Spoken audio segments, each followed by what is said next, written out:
For eons, New Texas was just an empty waste planet of burning desert and bare rock, until galactic prospectors discovered vast deposits of cerium, one of the rarest and most valuable minerals in the universe, and vital for powering Earth's spaceships. In the great cerium rush which followed, settlers came to New Texas, and after them came gangs of thieves and outlaws who terrorized the innocent townsfolk. They sent an urgent message to Earth. If law and order were to be restored, 1,000 lawmen were needed immediately.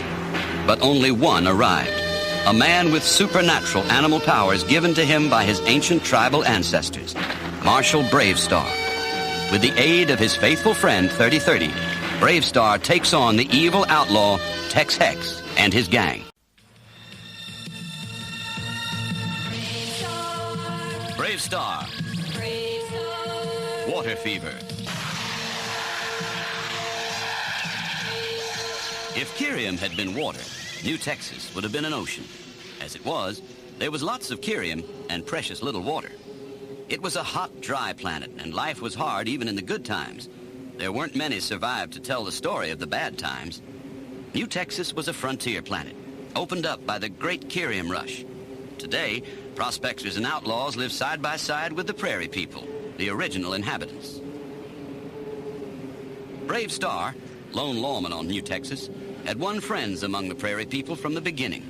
The last of his own tribe, he understood well the problems of a native people overrun by another civilization.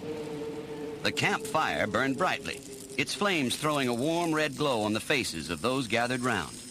Bravestarr sat between Deputy Fuzz and Chief Tussle, his uncle, who was a prairie chieftain. Mighty nice chow, said Bravestarr, satisfied. Chief Tussle smiled his thanks for the compliment. He had always liked the tall lawman. Above all, he knew that when trouble threatened, Bravestarr could always be relied on to help. The meal over, Bravestarr got down to business. Deputy Fuzz tells me you've something on your mind, Chief, said Bravestarr.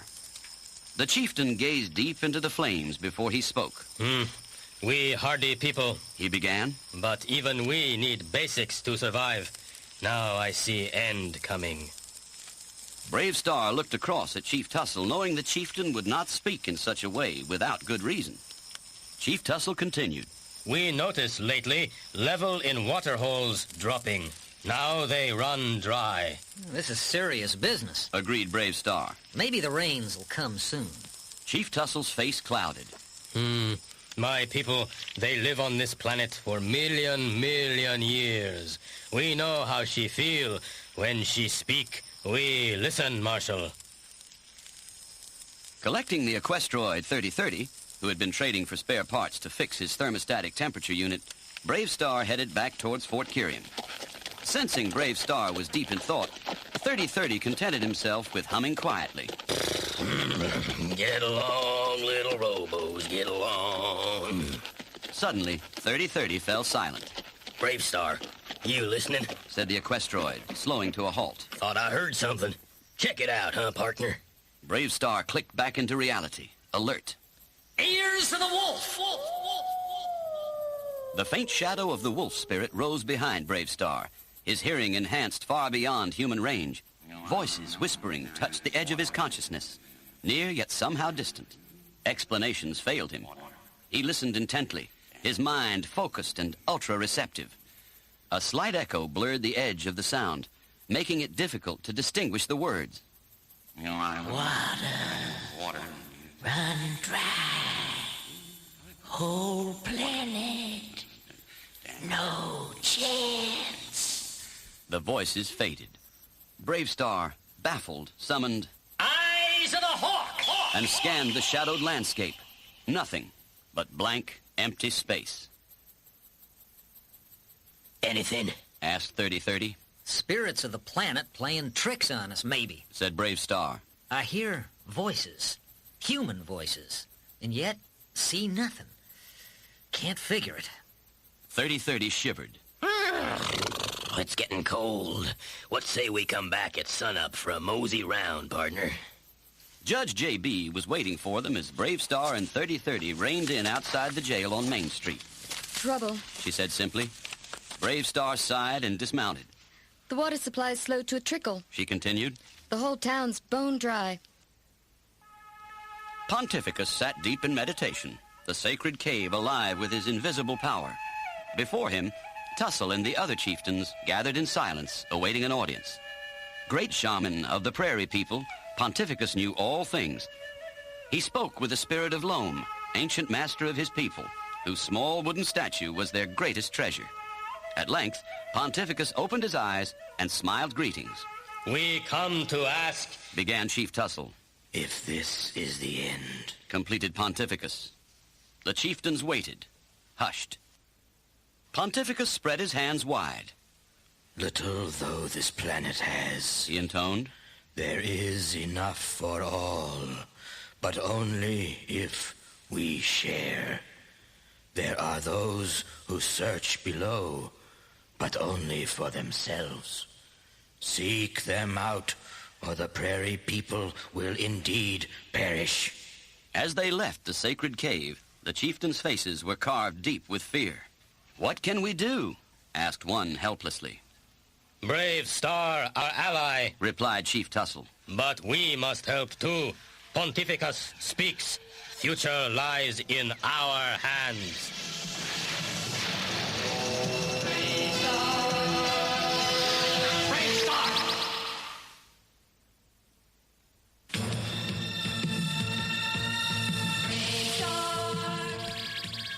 Even as they spoke, far across the planet, the forces of evil were at work.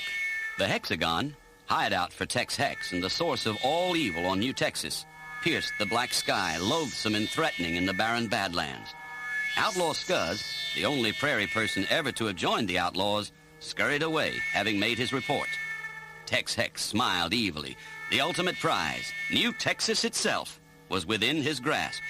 It was time to make contact with Stampede. Tex Hex focused his mind inwardly. Stampede, malevolent spirit of the Bronchosaurs, once lords of the planet, but now long vanished from existence, slowly filled the vast space. His shape, formed from smoke and shadow, loomed huge and menacing in the fetid air. I've done like you asked, whispered Tex Hex, dwarfed by the monstrous presence. The plan's going just fine. A fearsome voice like barbed wire scratched across his mind, filled his head. They must have no more water! The planet must dry up! Angus McBride, owner and editor of the New Texas Times, was busy writing the week's front page as his daughter, Judge J.B., walked in. They greeted each other with grim smiles, the stark newspaper headline betraying the cause. Drought hits Fort Kiriam. Water rationing to begin today. McBride grimaced. Situation's mighty bad, J.B., he said, putting down his pen. At this rate, I wouldn't give Fort Kiriam more than a week before we hit real trouble. Judge J.B. glanced over her father's shoulder. Is that the whole story? She asked. No, not all, said McBride with hesitation. Bravestarr asked me not to print it yet. A whole lot of prairie people have come down with water fever. Water fever had been brought by the settlers. The prairie people, with no natural defenses, had fallen easy victims. Only dedicated work by Doc Clayton had brought it under control. No new cases had been reported for years. How soon before you can expect the first cases of water fever right here in Fort Kiriam? Asked J.B. Can't say, said McBride. All I know is that it'll bring trouble. When news of the rationing gets out, the marshal will have problems stopping the folk from rioting. He's on his way to check out the prairie people. I only hope he comes up with a way to solve the problem. The scene at the prairie village was worse than Bravestarr expected. One of the great boroughs had been turned into an emergency hospital, and already it was overflowing. Doc Clayton had his hands full. I sent an urgent call out for the serum, said Bravestarr. It should arrive on the Kiriam freighter later this week. And if things don't improve, I reckon we'll all be heading out on the same ship. We'll have to evacuate the planet. As Doc Clayton was taking in the drastic news, Chief Tussle came up. He was looking drawn and pale. You okay, Chief? Asked the doc. Sure, Doc. Just dog-tired, he replied. I see you alone, Bravestarr? Bravestarr nodded and followed. The chief led Bravestarr to a small private burrow. Prairie people not with sickness. explained the chieftain. We search old burrows from ancient times. He paused. I not know if important. Tell me. Chief Tussle explained. We find work done in old burrows. Human work. My people follow trail, but the tunnel is now sealed. Of course, said Bravestarr. The voices I heard the other night. They were underground. What don't they want us to find? Tell me quickly, said Bravestarr. Where did this tunnel used to lead? Up into high mountains, replied the chief. No one been there for many years. Could someone show me where? asked Bravestarr. You bet, replied Chief Tussle. Deputy Fuzz, he know. Later that day, a small expedition set out.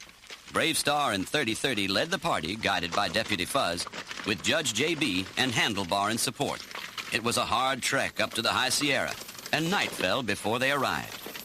Deputy Fuzz pointed to a partially concealed entrance. The old tunnel led here, he said. Bravestarr looked closely. This has been used recently, he said. The earth has been disturbed. They lit torches and descended into the darkness. An amazing sight greeted their eyes.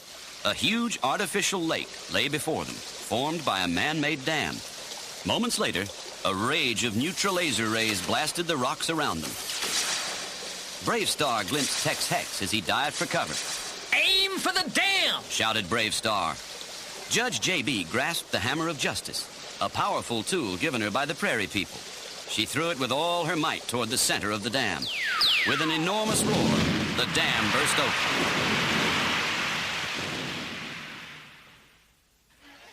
Bravestarr relaxed with a pint of sweet water in Handlebar's cantina. With Outlaw Scuzz's help, he was saying, Tex Hex found the underground river. By damming it, he hoped to make us all leave through drought, or bring us all down with water fever. Now we have the water, said Handlebar. And the serums arrived, added Doc Clayton. I just hope that's the end of his evil scheme, said 3030. I drink to that, laughed Deputy Fuzz, and ordered another round of sweet water.